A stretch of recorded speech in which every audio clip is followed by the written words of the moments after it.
नमस्कार. श्री स्वामी समर्थ विनोद स्नेह चॅनलवर आपल्या सगळ्यांचं स्वागत. श्री स्वामी समर्थ ग्रुपेने मला सुचलेली एक कथा आपल्यापुढे मी आज सादर करीत आहे. कथेचं नाव आहे थोडा है थोडे की जरूरत है. थोडीशी चढदोड. सार्थक नेहमीप्रमाणे एका गार्डन रेस्टॉरंटमध्ये गेला आणि तिची वाट पाहत राहिला. 7 वाजता आपण भेटायचं, 7 ते 7:15च्या दरम्यान आपण भेटायचं असं त्याने ठरवलं होतं. बसला होता तिची वाट पाहत, पण मन मात्र गुंतलं होतं त्याच विचारात. खूप वेगळं झालंय आता लाईफ. सगळंच वेगळं. आपल्या आईवडिलांनी शून्यातून विश्व निर्माण केलं, स्वतःला डेव्हलप केलं, नोकरी केली, व्यवसाय केले, आपल्या पोरांना वाढवलं, शिकवलं, आपल्या पायावर उभं केलं. आज एका IT इंडस्ट्रीमध्ये छानपैकी जॉब असणारा सार्थक, पर्सनॅलिटी छान, मिळून मिसळून राहण्याचा स्वभाव, एक स्थळ म्हणून खूप चांगला होता सार्थक, एक मुलगा म्हणून, एक भाऊ म्हणून. खरंच. तरीही आज वयाची 31 वर्ष अजूनही त्याचं लग्न जमलं नव्हतं. ही त्याच्या आयुष्यातली 5 वर्षापूर्वीची कथा. त्याला माहिती होतं 10 मुलींची स्थळं आली, 4 जणींची पत्रिका जमली नाही. सार्थकच्या आईवडिलांना पत्रिका पाहायची होती, प्रज्ञाच्याही आईवडिलांना पत्रिकेवर विश्वास होता. एक मुलगी आवडली तर तिचं त्याच्या आत्तेभावाबरोबर लग्न ठरलं. राहिल्या 5 पैकी 4 मुलींना भेटलो. 2 जणींना तुझं माझं काही जमणार नाही असं म्हणून चक्क तोंडावरच नकार दिला. आणि राहिलेल्या 2 मुलींनी नंतर काय ते कळवतो म्हणून पुन्हा निरोपच आला नाही. आता ही 5वी मुलगी. ती तरी काय वेगळं सांगणार आहे, काय घडणार आहे वेगळं. विचारेल स्वतःचा फ्लॅट आहे का, तुझ्या वडिलांना पेन्शन आहेत का, तुझे आई वडील वेल सेटल आहेत का, ते तुझ्याबरोबर एकत्र कुटुंब पद्धतीत मला राहावं लागणार आहे का, ते आपल्याबरोबरच राहणार आहेत का, तुझ्याकडं खूप जिम्मेदारी आहे का, असे असे असे अनेक प्रश्न. अर्थात यापेक्षा मुलींच्यात असतात अशा नाही. मुलींचेही आईवडील मुलींना शिकवतात, वळण लावतात, स्वतःच्या पायावर उभं करतात. त्यांच्याही काही अपेक्षा असणं साहजिक आहे, त्याबद्दल काही नाही. मुलाचे आईवडील तेच करतात. सगळेच आईवडील आपल्या पाल्यानं शिकवतात, पायावर उभं करतात. अपेक्षा असणं साहजिक आहे. पण आताचा काळच वेगळा आहे.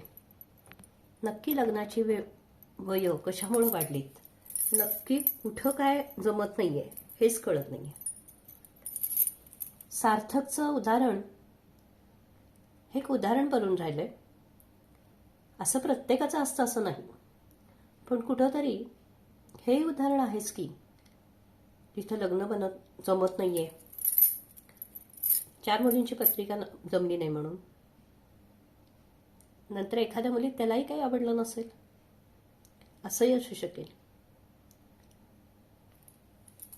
त्याला वाटलं ही तरी मुलगी काय करणार आहे, जाऊ दे, नको आता फार अपेक्षा करायला, किंवा नकोच आता, विचाराच नको, बोलायलाच नको, कंटाळला होता तो, असं म्हणून उठून निघणार.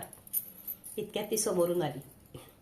ऑनलाईन पाहिलंच होतं, स्माईल दिलं, ती हसली, समोर येऊन बसली. खूप वेळ दोघंही काही बोलले नाहीत. तीच म्हणाली, मला यायला उशीर झाला का? नाही, मी 7 वाजता आलोय आणि आता जस्ट 7:15 वाजले. बरोबर आलात तुम्ही. 7 ते 7:15 आपण भेटू म्हटलंच होतं ना, 7 ते 7:15च्या दरम्यान. काही प्रॉब्लेम नाही. पुन्हा 5 मिनिटं नीरव शांतता. ती म्हणाली, तुम्ही काहीच का बोलत नाही? तो म्हणाला, नको, आता मी बोलण्याऐवजी तुम्हीच बोला. त्यावर ती म्हणाली, नाही, आपल्याला आपल्या दोघांचा बायोडेटा एकमेकांना माहिती आहे, आपण बोललेलो आहोत. पण प्रत्यक्ष भेटणं काय? प्रत्यक्ष भेटीत आपण कसे दिसतो, कसे वागतो, किंवा आपल्या गुण, आवडीनिवडी, आपल्या काही गोष्टी जमतात का? आपण पुढं आपली नातं जर पुढं न्यायचं ठरवलं तर कशा दृष्टीनं, किंवा आपण एकमेकांसाठी यातही अनुरूप आहोत का, हे पाहण्यासाठी ना. मग जे काही तुमच्या मनात असेल ते सांगा. मग मी पण सांगते, ठीक आहे, मी आता सगळं सांगतो. माझा स्वतःचा फ्लॅट नाही आहे, पहिली गोष्ट. कारण माझे आईवडील खाजगी कंपनीत नोकरीत होते, ते रिटायर झाले. त्यानंतर त्यांचा जो थोडाफार फंड मिळाला आहे तो मी त्यांच्यासाठी ठेवला आहे. त्यांनी खूप काटकसरीनं वागले. मी लहानपणापासून हुशार होतो, त्यामुळं त्यांनी मला इंजिनियर करायचं ठरवलं. त्यासाठी खूप कष्ट घेतले, मला शिक्षणासाठी पूर्ण पाठिंबा दिला, मला माझी हौसमौस केली खूप. स्वतः काटकसरीने राहून त्यांनी मला शिकवलं. 12वीला चांगले मार्क पडल्यावर मी एज्युकेशन लोन घेतलं आणि इंजिनियर झालो, पण बाकीचे खर्च खूप होते. ह्या सगळ्या ह्याच्यात ते स्वतःचा फ्लॅट घेऊ शकले नाहीत. आजही ते भाड्याच्या घरात राहतात. मला एक बहीण आहे, ती चांगल्या घरात आहे, व्यवस्थित सुखानं नंदत आहे. माझी खूप लाडाची बहीण आहे. तिनं माझ्या घरी यावं, माहेर म्हणून उपभोगावं, आणि त्या घरातही तिला आपलेपणाचा हक्क दिला जावा, असं मला वाटतं. माझ्या आई वडिलांचा मी एकटा मुलगा असल्यामुळं जोपर्यंत ते म्हणतात आम्हाला होतोय तोपर्यंत मी राहतो गावाकडं. पण ज्या वेळेला त्यांना खरी माझी गरज असेल, एरवी तर आपण गावाकडं जाऊच आधेमध्ये, पण त्यांना जेव्हा होत नाही त्यावेळेला ते अर्थातच माझ्याकडे येणार. ते कधी येऊ शकतात. त्यामुळे त्यांची जिम्मेदारी माझीच आहे, माझं कर्तव्य आहे. मला माणसांमध्ये राहायला आवडतं, माणसाला लावून घ्यायला आवडतं, नाती टिकवायला आवडतात. त्यामुळे मी नेहमी माणसांमध्ये असतो. मला माणसांमध्ये रमणारी, देवावर श्रद्धा असणारी, जे काही आपले कुलाचार आहेत ते थोडक्यात मनापासून करणारी. आणि संसार म्हणजे काय, शेवटी जीवन म्हणजेच एक अनेक गोष्टी सुखदुःखाच्या मिळतात, पण कुठंतरी थोडी तडजोड करावी लागते. शेवटी या सगळ्या गोष्टी आहेत. काही जणांना आईवडिलांची जिम्मेदारी नको आहे, काही जणांना फ्लॅट नाही आहे म्हणून नकार आहे. खरं म्हटलं तर तुमचंही जर नकार असेल तुम्ही मला स्पष्ट सांगा. कारण नंतर सांगतो असं म्हटलं की आपण उगाच वाट पाहत राहतो आणि मला कुणाच्याही मनाच्या विरुद्ध काही करायचं नाही आहे. हे अर्थातच तुमच्या होकारावर नकारावर सगळं पुढचं. पण मला अनुभव काय फार चांगले आहेत असं नाही आहे. आणि मुलींचा मी दोष देत नाही आहे किंवा आईवडिलांनाही दोष देत नाही आहे. प्रत्येक व्यक्तीच्या अपेक्षा असू शकतात. आपलं पुढचं आपलं फ्युचर चांगलं असावं असं प्रत्येकाला वाटतं. म्हणून मी स्पष्ट सांगितलं. तुमचं मत तुमच्याशी तुम्ही सांगा. प्रज्ञा कर्णिक, दिसायला गोड, हसलं की गालावर पडणारी खडी, चार चौघात उठून दिसण्यासारखी.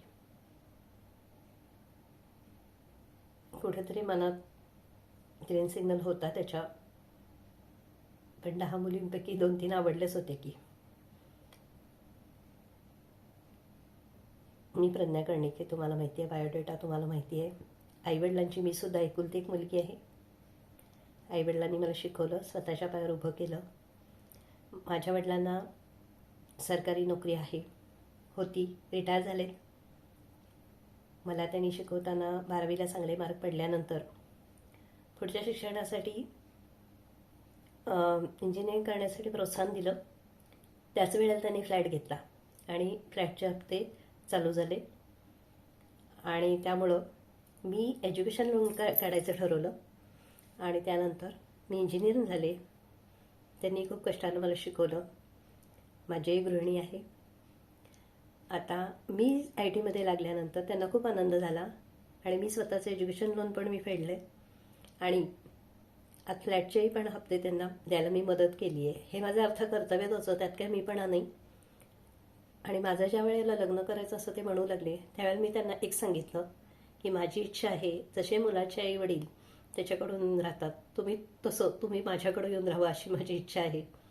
खरोखर मी मनापासून त्यांना सांगितलं, पण मी हसले एवढ्यासाठी की माझी इच्छा माझ्या मनातच राहिली, कारण माझ्या आईवडिलांनी ठाम नकार दिला. त्यावेळेला मला खूप वाईट वाटलं. मला मुलाचे आईवडील आपल्याजवळ राहावेत, ते आपल्या सासूसरे म्हणजे मुलालाही त्यांनी वाढवलेलं असते, त्या बाबतीत काही माझं दुमत नाही आहे. त्यांनी त्यांच्या मुलाचं घर त्यांचं आपलंच एकत्र राहावं याबाबत माझी काही ना नाही. माझी देवावर खूप श्रद्धा आहे, मला आवडतं. आणि दुसरं म्हणजे माझ्या वेळी ज्या वेळेला माझ्यावर राहायला नाही म्हटले त्यावेळेला मला त्यांची काळजी वाटते. मग त्यावेळेला त्यांना मी सांगितलं की तुम्हाला जर माझ्याजवळ राहायचं नसेल, मी जिथे राहते, किंवा मला तर एक तर IT मधलाच मुलगा पाहिजे असं मी त्यावेळेला त्यांना हट्ट केला.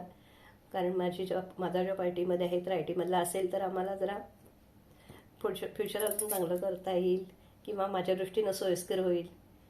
आणि ज्यावेळेला पुण्याला आम्ही राहू सासरी, तिथून 15 ते 20 मिनिटाच्या अंतरावर माझ्या आईवडिलांनी त्यांना फ्लॅट घेऊन राहावा असे माझी खूप इच्छा होती. तर ते म्हणाले जोपर्यंत आमच्याकडनं काम होतं, करणं होतं, त्यावेळेला आम्ही तिथे तोपर्यंत आम्ही राहू आणि त्यानंतर आम्ही तुझी ही अट मान्य करू. त्यामुळं माझ्या आईवडिलांची आपल्या दोघांना काळजी घ्यावी लागेल. आणि मला माणसांची आवड आहे. आणि मुख्य म्हणजे खरं सांगू, पाय पडल्यानंतर एखाद्या घरात सासरी पाय पडल्यानंतर प्रत्येक गोष्ट आपल्याला लगेच मिळावी अशा अपेक्षेची मी नाही आहे. कारण छोट्या छोट्या गोष्टीतला आनंद घ्यायचं हा माझा स्वभाव आहे आणि मला ते खूप आवडतं.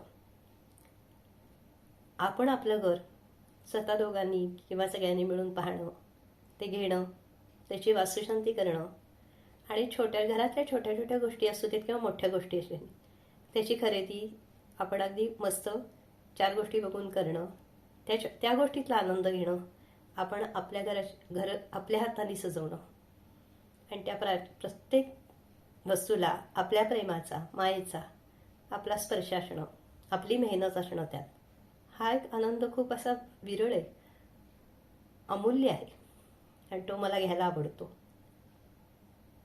म्हणूनच तुमचा फ्लॅट नाही, काही प्रॉब्लेम नाही, तुम्हाला पॅकेज चांगलं आहे, मला पॅकेज चांगलं आहे, आपण दोघांच्या पगारात हप्ते फेडता येतील असा फ्लॅट आपण घेऊ शकतो, वस्तू घेऊ शकतो, आपण आपल्याला डेव्हलप करू शकतो, आईवडिलांना आनंद देऊ शकतो, कामाला बाया लावू शकतो, आपल्या पगार आपल्याला भरपूर, दोघांनाही पॅकेज चांगलं असल्यामुळं आपण अनेक गोष्टी मेहनतीनं, कष्टानं आणि त्यांच्या आपल्या एकमेकाच्या कोऑपरेशननं करू शकतो. फक्त तुम्हाला जसे तुमच्या आईवडिलांची आहे तसं मला माझ्या आईवडिलांची आहे. आणि कुणाचे आईवडील हे आईवडीलच असतात. त्यामुळं मला माणसांबद्दल प्रॉब्लेम नाही, मला कुठल्या गोष्टीबद्दल प्रॉब्लेम नाही.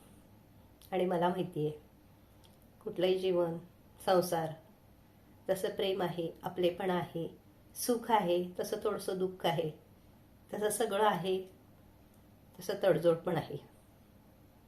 आपल्याकडं खूप खूप खूप खूप काही सध्या नाही आहे ते पॅकेज चांगलं आहे, तेही खूप आहे. म्हणजे आत्ता आपल्या संसाराच्या दृष्टीनं म्हटलं तर आपल्याकडं आपले हप्ते चालू आहेत, आपल्याला पगार चांगला आहे तरी आपले हप्ते चालू आहेत, म्हणजे आपल्याकडं आहे थोडं. आणि आता आपल्याला थोडं आहे, थोडे की जरूरत आहे, आणि आपण एकमेकाच्या साथीनं ते पूर्ण करू शकतो. सार्थकला प्रज्ञाला भेटल्याचं खरोखर सार्थक वाटलं.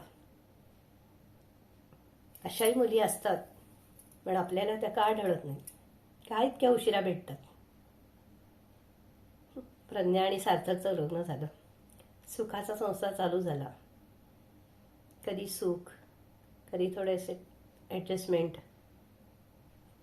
कधी तडजोड, कधी काही सुखदुःखाच्या थोड्या घटना, असं करत संसार पुढं गेला. आणि आज लग्नाला 5 वर्ष झाली. सार्थक आणि प्रज्ञाचा संसार छान चालू आहे. लग्नानंतरच्या 2 वर्षानं सार्थक आईवडिलांना घेऊन आला, कारण आता हळूहळू त्यांनाही माणसांची गरज होती. लग्नानंतरच्या 3 वर्षानं सार्थकला जुळं झालं. एक मुलगा एक मुलगी. देवानं दिलं तर एकदम भरपूर दिलं.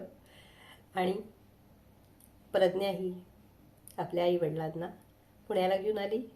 आपल्या घराच्या एक 15-20 मिनिटाच्या अंतरावर, अर्ध्या तासाच्या अंतरावर त्यांनी फ्लॅट घेतला. तिनं फ्लॅट घेऊन दिला म्हणजे त्यांनी घेतला. त्यांचा आधीचा फ्लॅट विकला, दुसरा फ्लॅट घेतला. आज खरोखर त्यांचा संसार इतका छान चालू आहे की बरेच जण म्हणतात संसार असावा तो सार्थक प्रज्ञासारखा. कारण तिच्या दोन्ही मुलांना इकडच्या आईवडिलांचं आणि तिकडच्या आईवडिलांचं दोन्हीकडच्या आजी आजोबांचं भरभरून प्रेम मिळते. सार्थकनं फ्लॅटसाठी अप्लाय केलंय, लोनसाठी अप्लाय केलंय. फ्लॅट आता लवकरच ताब्यात येणार आहे. 2 गोंडस मुलं आहेत. पॅकेज वाढलेलं आहे. कामाला बाई लावलेली आहे. प्रज्ञानं आईवडिलांसाठी केअरटेकर ठेवलेला आहे. प्रज्ञा सार्थक रोज फोन करतात, आधेमध्ये जाऊन येतात, सुखदुःखाला सतत जाऊन जातात आणि इकडेही दोघे उभे असतात. आणि हे सर्व्हिस वगैरे करून सांभाळताना त्यांनाही तारेवरची कसरत होतच की. पण आज आपल्या मागं देवाची कृपा, मोठ्यांचे आशीर्वाद, मोठ्यांचं पॅकिंग आहे. आणि तेही ते तेवढ्याच आत्मीयतेनं त्यांचं करतात. असं उदाहरण फार विरळा. कुठंतरी प्रत्येक नात्यात तडजोड करावीच लागते. मागच्या पिढीला पुढच्या पिढीशी करावी लागते, पुढच्या पिढीला मागच्या पिढीशी करावी लागते. सर्व काही सरळ नसतं. म्हणूनच सर्व गुणसंपन्न आणि सर्व काही सरळ अशी अपेक्षा करणं चुकीचं आहे. म्हणूनच म्हणतात ना, थोडं असेल तर थोड्याची जरूरत नेहमीच असते. ते थोडं वाढवायचं असेल, अनेक गोष्टी अचीव करायच्या असतील, जीवनात संघर्ष करून पुढं जायचं असेल तर करावी लागते ती तडजोड. आणि म्हणत राहायचं जीवनात थोडं आहे, थोडे की जरूरत आहे. आणि हे नेहमीच राहतं. कधी कोणी सर्व गुण संपन्न असतं आणि सर्व काही पूर्ण नसतं. तरीही जे आहे त्यात आनंद मानला, जे आहे त्यात ॲडजस्ट केलं आणि समोरच्यातले जे पॉझिटिव्ह पॉईंट आहेत, जे सकारात्मक पॉईंट आहेत, त्यांना त्या सकारात्मक पॉईंटला त्याच्याकडे सकारात्मक असलेले पॉईंट पाहून बाकीच्या पॉईंटसाठी एकमेकाला साथ देऊन पुढं जाणं हाच खरा जीवनाचा अर्थ आहे. आणि हे जर आत्ताच्या ही पिढी समजू शकत नाही त्यांच्यासाठी समजून घेतलं तर आत्ताही कुटुंब संस्था चांगल्या प्रकारे राहील, सगळ्यांचं जीवन सुखी होईल. मागच्या पिढीतील काही जणांनी मुलगी नको म्हणून त्या काळात स्त्रीभ्रूण हत्या झाल्या. त्याचे परिणाम आजच्या पिढीला भोगावे लागत आहेत. पण मुली नाही आहेत असं नाही आहेत. काहीतरी चुकतं.